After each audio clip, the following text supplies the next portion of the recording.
The Bring Women Back to Work podcast aims to inspire, empower, and elevate women returning to the workforce by sharing authentic stories, experts' insights, and practical strategies to navigate career transition, building confidence, and thrive in a modern work environment. It's a platform to spotlight the real journeys of women who have re-entered the workplace or wants to re-enter the workplace, the leaders and allies who champion them, and the companies creating more inclusive future.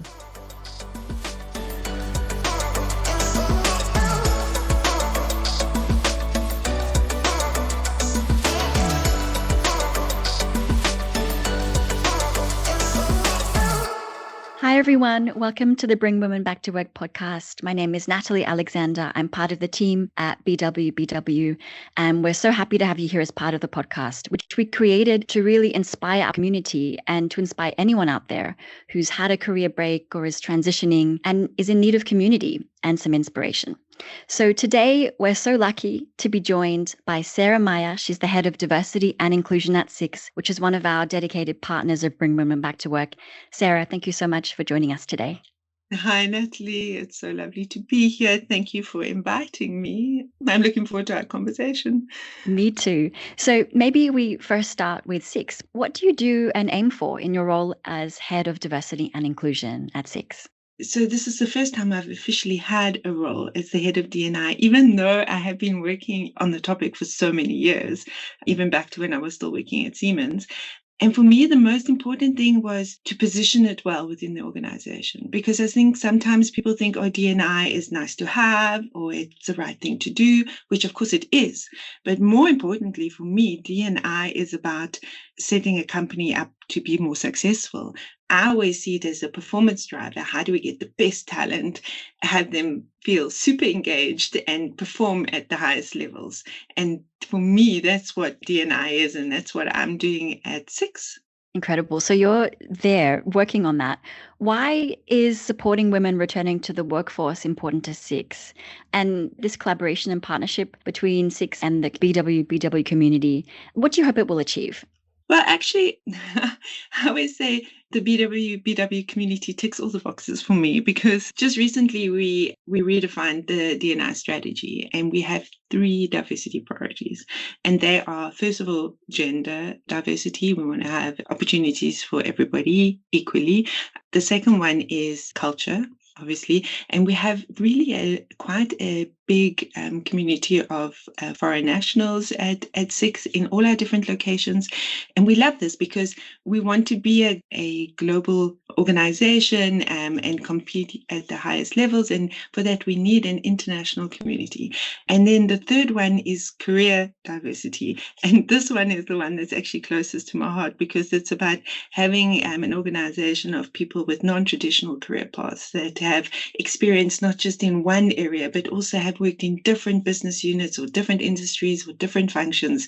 And so this is, the BWBW community is really, for me, a community of people that are pivoting in their careers. They've moved from different countries. They're coming back after a gap. They're changing career paths, changing functions. And I feel like this just brings diversity, and it brings know-how and knowledge. And so we really just want to tap into that as an organization as well. So I feel like it's a good match for us. Yeah, it's really great match. And we're so happy to be on this path moving forward and seeing how we can include different types of experiences in the workforce. Because for a lot of our community, they may be coming back from a break for parenting. It could be for caring responsibilities. It could be for something else. And to see that happening at SIX, I think is really inspiring. Let's talk about your story and how you got to where you are now. Can you share with us some pivotal moments that have brought you to the work you do today? First of all, I think something that's been really pivotal in my life, right, that's brought me to where I am, is that I've worked in so many different countries. So I've worked in South Africa, I've worked in the Netherlands, I've worked and lived in the UK, I've been many years here in Switzerland. And I think like every time I've moved, it feels like I'm starting over. And you start from scratch, and you start with like even the basics of being able to speak a language and understanding the culture and having no contacts or networks. But at the same time, I feel like it built so much resilience in me and trust in myself that I know I can do what I need to do. And I think it's also given me new perspectives and a lot of empathy for people that are in the same place. So I would say that's quite a defining part of my career. Another one I would say, which is like, you wouldn't think it's really a career move, but becoming a mom, right? I think it's one of the most pivotal moments in my whole life, not just in my career, but also definitely in my career, because coming back to work as a new mom was so surprising for me. I thought it would be easy. I'm a South African. We'll work, it'll be fine. I came back. Oh, I could even come back part-time because Switzerland does this crazy thing about percentages.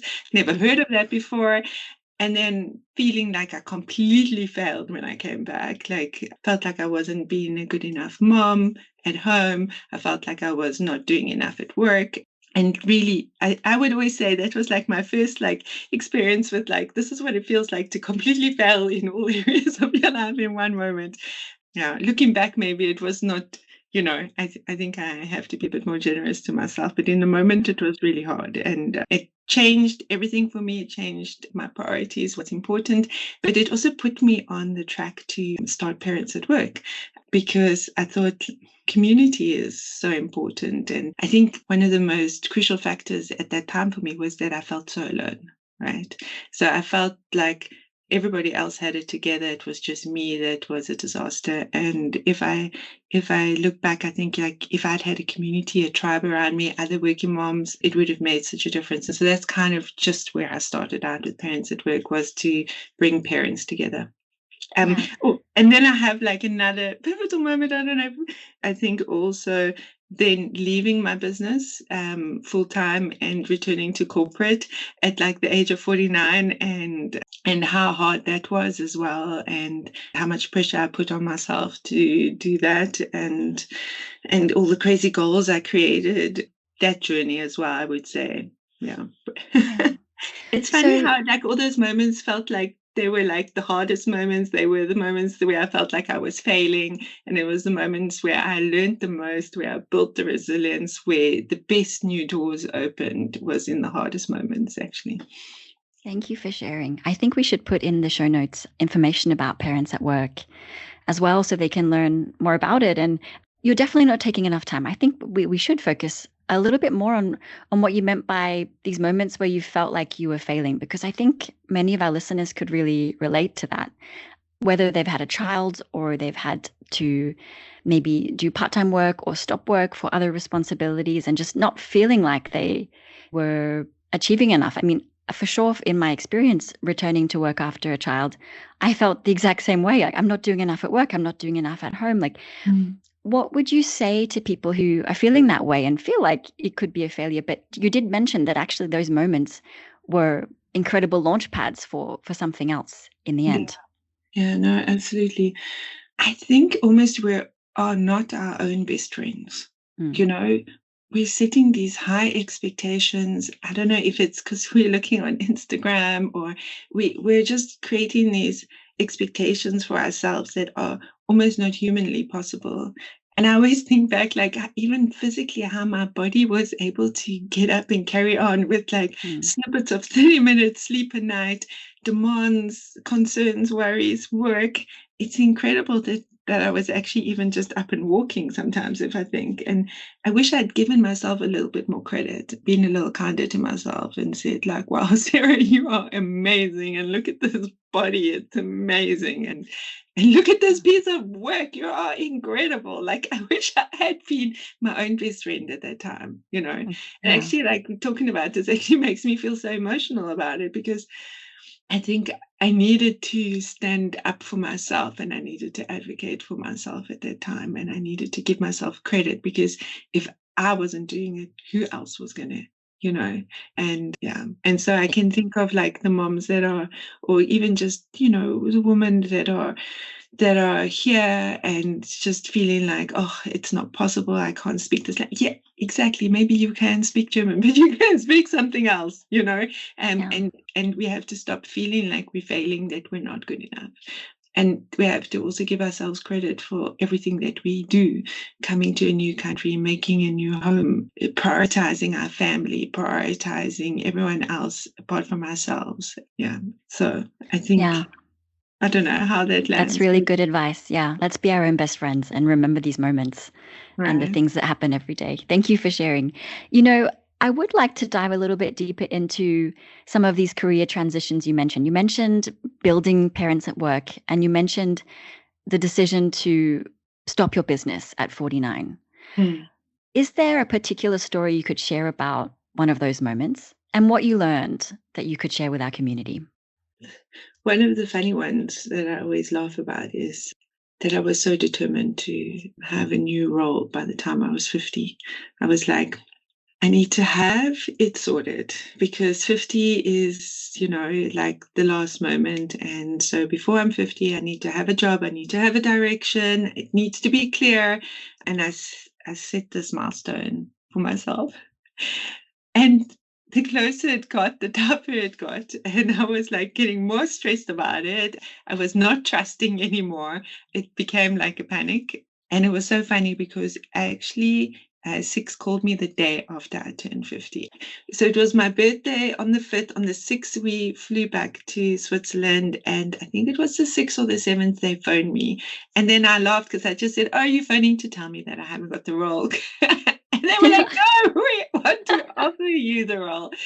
It was so funny. And it was like, and I still remember going to London for my birthday and just like thinking like, oh, such a pity I don't have a job. If I can celebrate, I could celebrate. And then you know what? I celebrated to be 50 and it was a fabulous weekend and a wonderful time with close friends and family. And I just had to let it go. And then I always feel like the moment we let things go, then the door opens for things to happen. The moment I let this 50 go, then the job came.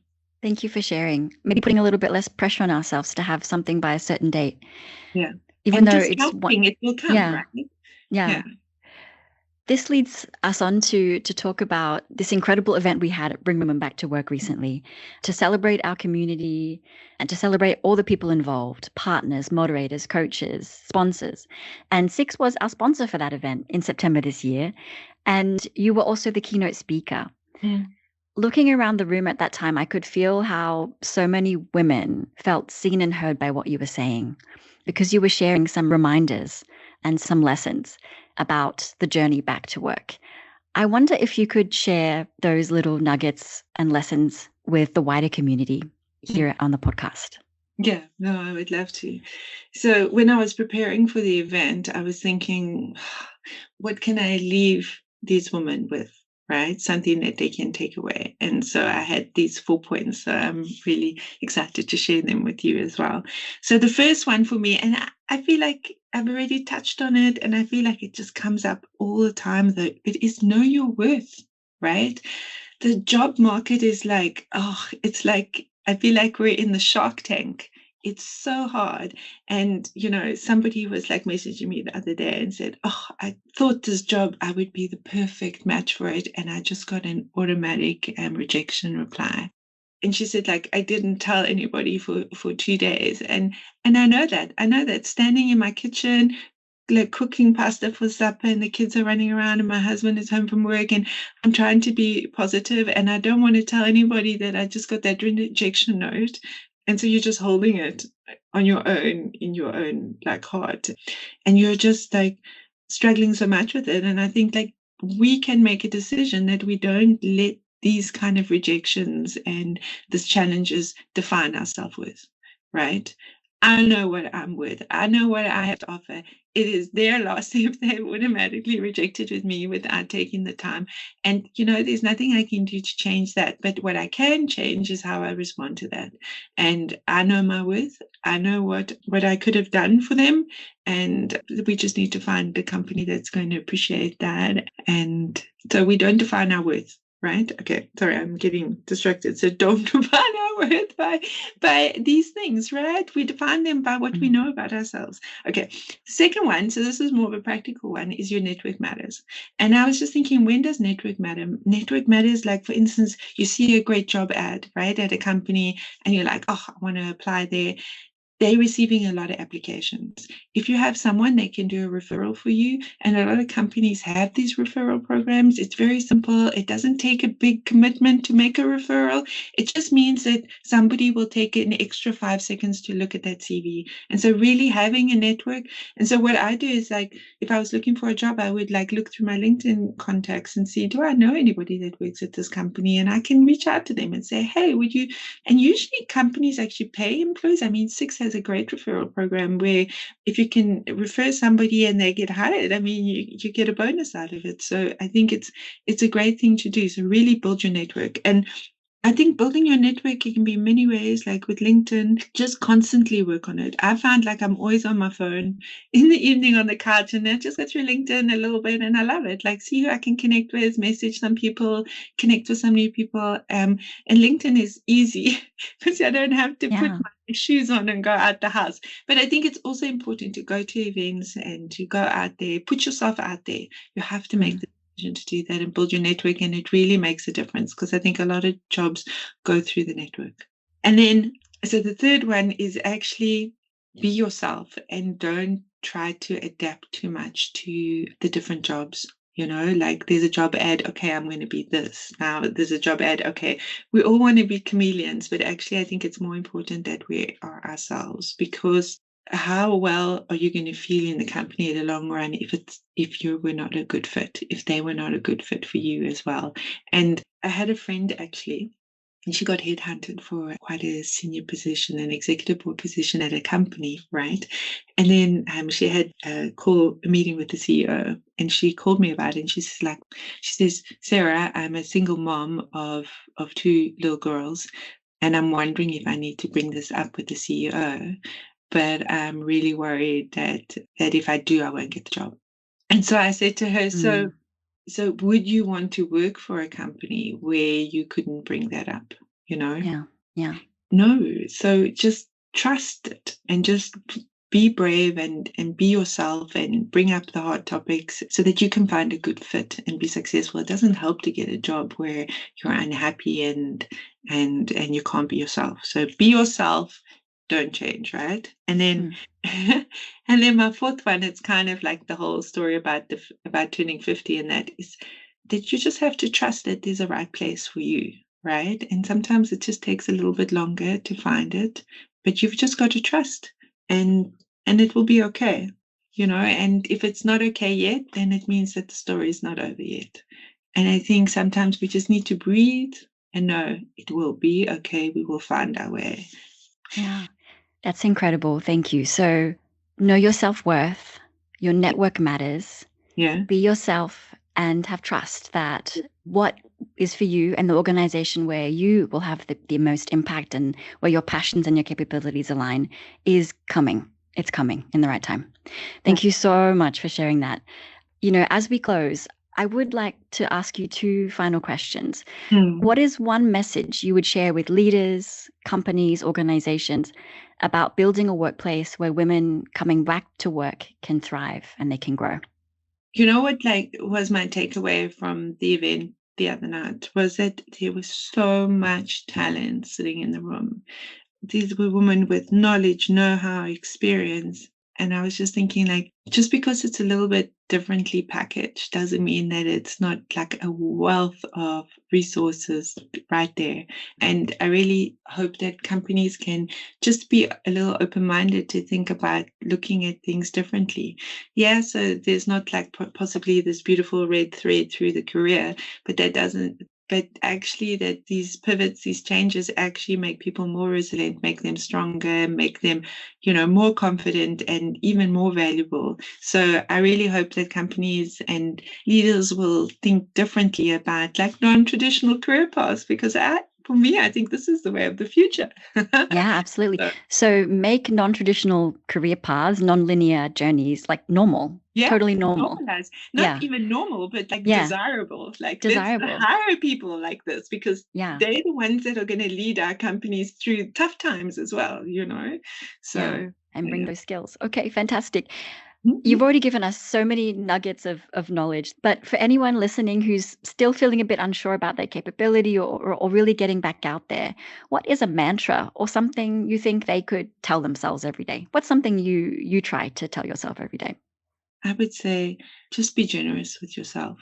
Believe in yourself, back yourself, be kind to yourself, like stand up for yourself. I think I already said it earlier, but be your best friend. Don't wait for somebody else to do it. And I think this is what builds our resilience, and it builds and makes us self-reliant, that we don't need anything else than ourselves. We can rely on ourselves. And I've seen you all, I know what it's like. And like I said, like, I can't believe how I managed to do some things, and give yourself credit for that, and back yourselves a little bit, because you are fabulous. Thank you so much. Thank you so much for your time, Sarah Meier. You are the head of diversity and inclusion at SIX, one of our incredible partners at Bring Women Back to Work.